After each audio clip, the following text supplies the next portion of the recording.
आपके सामने रख रहा हूं। दिल्ली में चुनाव के वक्त आपको देखा गया था, आप जूस की दुकानों पर जाते थे, बाकायदा बार कोड के जरिए चेक करते थे कि हिंदू है कि मुसलमान। उससे क्या होता था? नहीं, बिल्कुल। जब नवरात्रे चलते हैं हमारे, सब लोग व्रत रखते हैं। भाई मेरा अधिकार है, मेरे अधिकार है। अगर मैं व्रत रख रहा हूं, मेरा अधिकार है। कोई हिंदू नाम से अगर जूस कॉर्नर खोल रहा है और सोनू जूस कॉर्नर लिखा हुआ है और कोई अगलाग निकलता है, तो कहीं ना कहीं मेरी आस्था में ठेस पहुंचती है। अगर मैं उसका बड़ी इनकी आस्थाएं जो है बहुत जल्दी, रवि नेगी साहब की आस्था जो है बहुत जल्दी जो है वो आहत हो जाती है। अभी आपको पता है जीएसटी महोत्सव चल रहा है, आपने भी मनाया होगा। बीफ के ऊपर 0 जीएसटी लग रही है साहब, इसी सरकार ने लगाई इसी नवरात्रे के अंदर। आपने कुछ करा सरकार के खिलाफ? बोलेंगे आप? A few moments later. तो चलिए शुरू करते हैं। आपके सामने रख रहा हूं। दिल्ली में चुनाव के वक्त आपको देखा गया था, आप जूस की दुकानों पर जाते थे, बाकायदा बार कोड के जरिए चेक करते थे कि हिंदू है कि मुसलमान। उससे क्या होता था? नहीं, बिल्कुल। जब नवरात्रे चलते हैं हमारे, सब लोग व्रत रखते हैं। भाई मेरा अधिकार है, मेरे अधिकार है। अगर मैं व्रत रख रहा हूं, मेरा अधिकार है। कोई हिंदू नाम से अगर जूस कॉर्नर खोल रहा है और सोनू जूस कॉर्नर लिखा हुआ है और कोई अगलाग निकलता है, तो कहीं ना कहीं मेरी आस्था में ठेस पहुंचती है। अगर मैं उसका नाम उसको बोल रहा हूं सही लिखे, तो उसमें आपत्ति क्या है?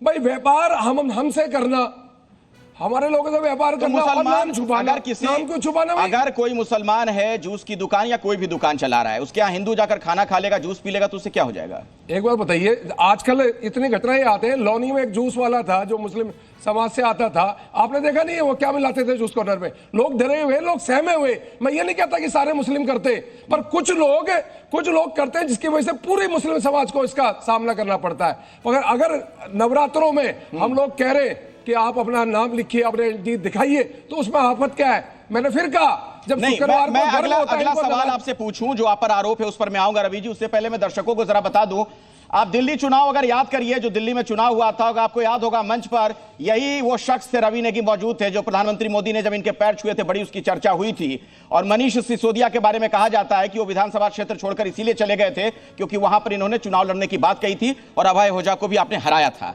तो वहां तो आपने बहुत अच्छा किया, लेकिन जब आप इस तरह की बातें कर देते हैं, हिंदू मुसलमान, तो क्या मुस्लिमों को कहीं आप ये नहीं एहसास करा देते हैं कि आप 2 दर्जे के नागरिक हैं? वो भी तो इसी भारत के नागरिक हैं। बताओ, जब मैं चुनाव लड़ता हूं, मैं मुसलमान का वोट लेता ही नहीं हूं। मुझे चाहिए, इनका वोट ही नहीं चाहिए होता। ये गैर संवैधानिक बात नहीं, मुझे चाहिए नहीं। वो इस देश के नागरिक हैं। जब मैं चुनाव लड़ता हूं, मैं काम करता हूं उनका। देखो, आज अगर स्कीम आती है सरकार की, तो सब समाज को एक समान आती है। अगर हम लोग मोदी जी को स्कीम लाते हैं, तो उसे मुस्लिम भी इस्तेमाल करता है, उसे हिंदू भी इस्तेमाल करते हैं। पर मैं जब चुनाव लड़ता हूं, मैं मुस्लिम से वोट नहीं मांगता। मगर क्यों? बार सुन रहा हूं, मुझे लगता है ये बीजेपी का कोई नेता नहीं कहता होगा कि मैं मुस्लिमों से वोट ही नहीं मांगता। मैं तो इस बार चुनाव में खुल गया, मुझे नहीं चाहिए वोट, मेरे हिंदू जितातेंगे। और हिंदू ने जिताया मुझे, 28,000 से चुनाव जिताया। तो उस इलाके में जो मुस्लिम रहता है उसका प्रतिनिधि कौन होगा? कहा, मेरी किसी धर्म से लड़ाई नहीं है। कोई धर्म की आड़ में अगर मेरे हिंदू के साथ गलत करेगा, तो मैं उसको छोड़ूंगा नहीं। तो क्या गलत हो जाता है? गलत होता है ना। आप हिंदू की आबादी में रहते हैं, आप दुकान, आप नाम चेंज करके चल रहे हैं, आप गरबा में जा रहे हैं, आप कलावा पहन रहे, आप स्कूलों के आगे जा रहे हैं, कलावा पहन रहे, तो क्या मतलब है भाई? अगर आप मुस्लिम हैं, जब आप तो आपको तो खुश होना चाहिए कि वो भी सनातनी बन रहे हैं, कलावा बांध रहे हैं। सनातनियों की आड़ में लव जिहाद फैलाने का काम करते हैं। ये आज पूरे देश में जो घटनाएं है, यूपी में जो ऑपरेशन लगड़ा चल रहा है, आज ऑपरेशन लगड़ा चल रहा है, जो बाबा सीधे पैर में गोली मार रहे हैं, जो लव जिहाद कर रहा है, और सीधे पैर में गोली लग रही है, और वो कबूल कर रहे हैं कि हमने लव जिहाद फैलाया। तो दिल्ली में हम नहीं होने देंगे लव जिहाद। अगर कोई भी गरबा के टाइम कोई भी गैर हिंदू अगर गरबा में जाएगा, तो उसकी खैर नहीं। इस देश में कौन है ये लोग? कहां से आते हैं? मुस्लिमों का भी एक बड़ा अच्छा इतिहास रहा है। देश में आजादी की लड़ाई हो या बड़े बड़े वैज्ञानिक हुए हों, बड़े राजनेता हुए हों, कई मुस्लिम हुए हैं। आप सीधे इस तरीके से अगर उनसे इस तरह की बात करेंगे, तो ऐसा लगेगा ना आपकी बात से कि आप तो नफरत करते हैं मुसलमानों से। जब पाकिस्तान में 22% हिंदू थे, आज 1% रह गए, तब तो कोई आवाज नहीं उठाता। जब देश आजाद हुआ, इनको पाकिस्तान दिया, हमें हिंदुस्तान मिला, वहां सारे मुसलमान गए, और आज हिंदू भी गए वहां पे। वो हिंदू 22 से 2% रह गए, और जो मुसलमान यहाँ 2% थे, वो 2 से 24 हो गए।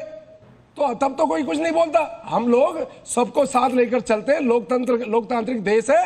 पर कोई अगर धर्म की आड़ में हमारे हिंदुओं के साथ गलत करेगा, तो उसको छोड़ा नहीं जाएगा। अच्छा, तो कुछ मुसलमानों की आप बात कह रहे हैं? अच्छा, हमको सिखा रिया है।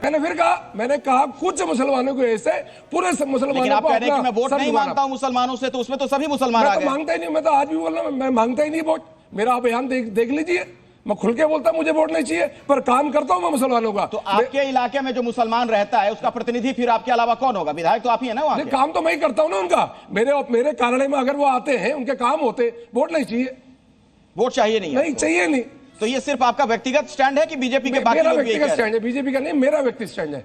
मुझे वोट नहीं चाहिए, मैं काम करता हूँ, सारे मुसलमानों को मैं काम करता हूँ। कभी भी मेरे कार्यालय में आएंगे, आप सब मुसलमान भाई मिलेंगे, सरकार से सुविधा सब लेनी, वोट नहीं देंगे क्योंकि इनको लगता है कि हम हिंदू मुस्लिम करते।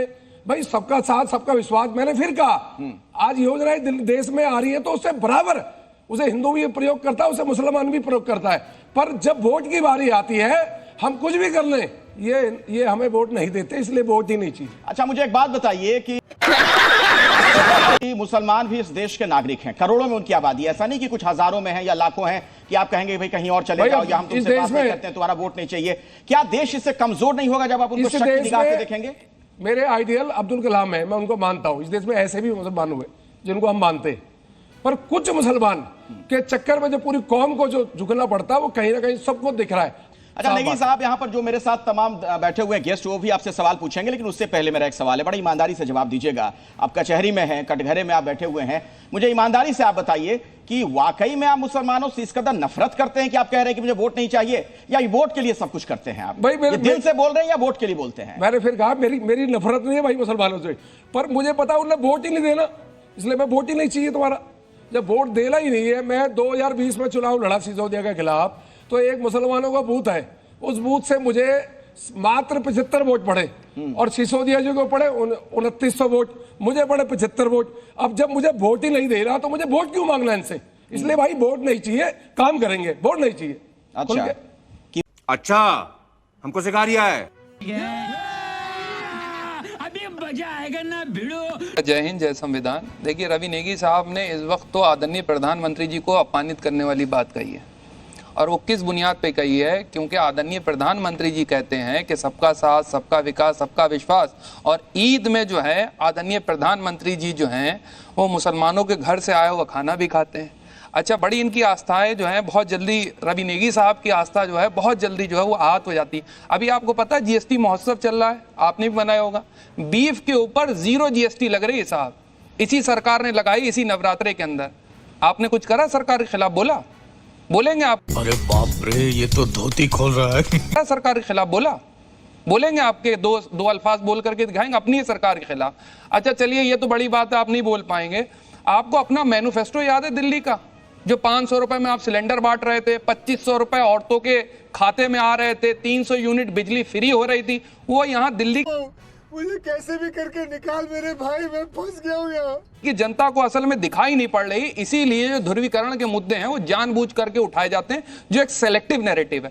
और इस देश के अंदर जो मुसलमानों की स्थिति है वो आपको पता है कि दलितों से ज्यादा खराब है। जब आप जैसा जिम्मेदार व्यक्ति अगर इस तरीके की बातें करेगा तो आने वाले वक्त में क्या रिप्रेजेंटेशन होगा तुम्हारे? बस हवा निकल गई। माननीय विधायक जी ने ऑपरेशन सिंदूर की भी बात करी, तो मैं ऑपरेशन सिंदूर से बात करता हूं।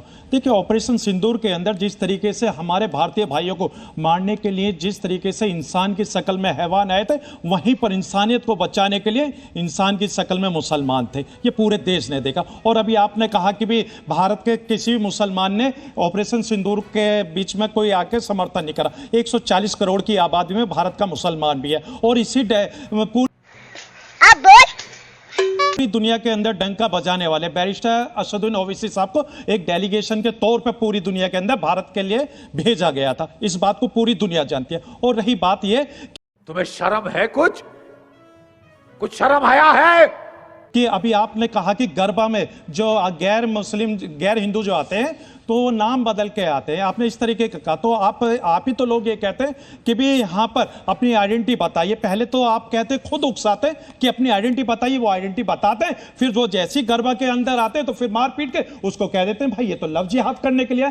ऐसा आपका कोई आंकड़ा है आपके पास गरबा के अंदर कि गरबा में कितने लव जिहाद हुए? कोई आंकड़ा है? और दूसरी बात आपने, अरे मैं क्या बताऊं, मैं नॉनवेज वाली बात आपने की, तो देखिए नॉनवेज आप बंद करना चाहते हैं, ठीक है बंद कर दीजिए 10 दिन के लिए, लेकिन वो जो मीट व्यापारी हैं जिनका आप व्यापार बंद कर रहे हैं उसके 10 दिन के लिए आप लोगों ने क्या सुविधा करी है जिनसे उनका घर परिवार का भरण पोषण हो सके? ठीक है नेगी जी।